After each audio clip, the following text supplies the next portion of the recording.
1972 news Khan Ahmad Javed इस वक्त most senior अलीगढ़ियन DGP IPS वज़ीर अंसारी से जानना चाहता हूँ कि अलीगढ़ का एक अलग कल्चर है और अलीगढ़ के एक मशहूर नेता आज़म खान समाजवादी पार्टी के रह चुके हैं और अब तक जेल में बंद है। आपने क्या किया? देखिए, आपका सवाल बहुत ही दुरुस्त है। बिल्कुल आप हमसे क्या तमाम अलीगढ़ से ये सवाल कर सकते हैं कि तमाम ओल्ड बॉयज़ और अलीगढ़ में से लेकर और नॉर्थ से लेकर और उत्तर प्रदेश में लखनऊ में तो कम से कम यहाँ पे 500 एलिगेंस हो गए कि समाजवादी के सीनियर मोस्ट नेता आज़म खान के लिए आवाज़ क्यों नहीं की।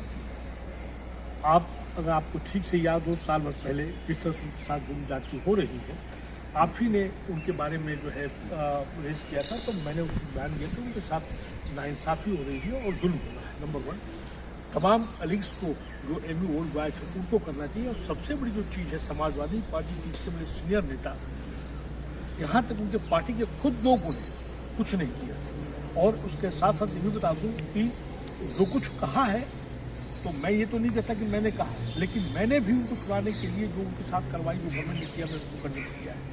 एक चीज़। दूसरा जो है, ये समाजवादी पार्टी की जिम्मेदारी बनती है कि उसके लिए आवाज़ बुलंद करे।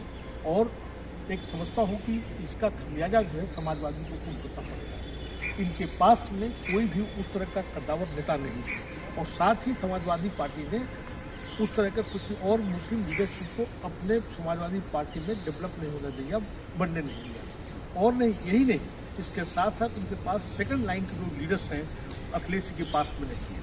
और आप तो सवाल करने की मैंने किया क्या, तो भाई मैंने तो आप उठा के आप ही लिखने वाले हमारे जो स्ट्रॉन्ग कंडेम किया, सरकार को कंडेम किया। मैंने यहाँ तक कि एमी अली को जितने भी उनको भी कहा कि भाई इसके लिए आवाज़ उठाओ।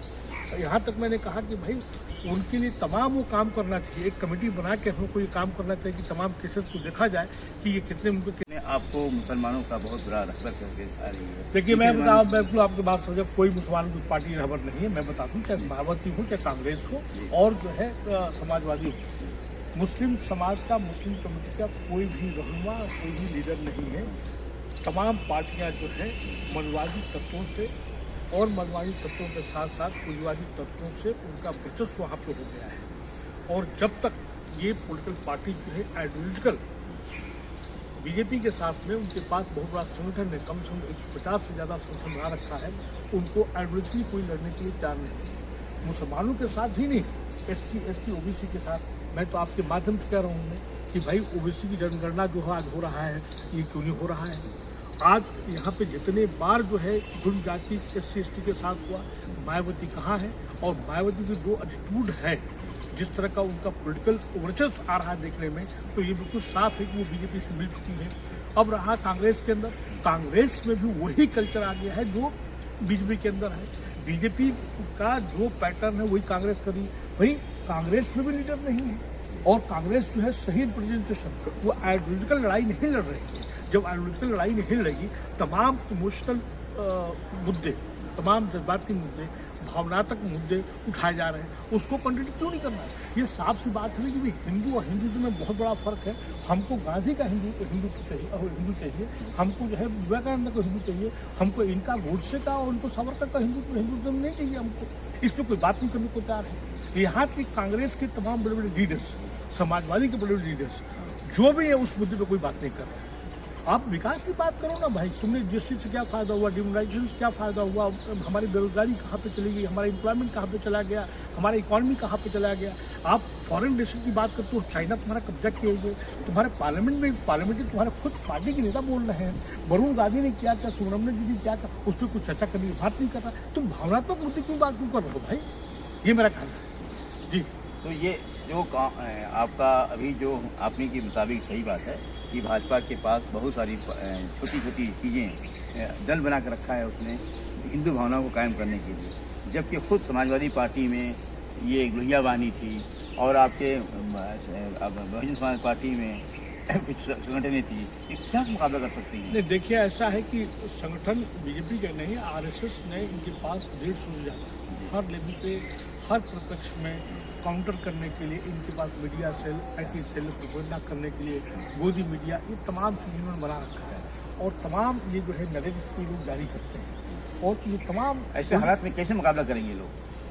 मुकाबला नहीं, मुकाबला ये कर रहे हैं हाँ। लेकिन हाफ हार्टेड मुकाबला कर रहे हैं। इनको जिस तरह से ममता जी जो उधर के ममता बनर्जी उभर के आई थी, रोड पे आई थी, उनको तमाम जनता के मुद्दों को लेकर चलना पड़ेगा और साथ साथ उन्होंने जो भावनात्मक मुद्दे जो है हिंदू मुस्लिम मंदिर मस्जिद जो है, तुम विकास की बात नहीं करो, तुम कह रहे हो कि हम करोड़ों की ये देखें, विकास किया हो भाई?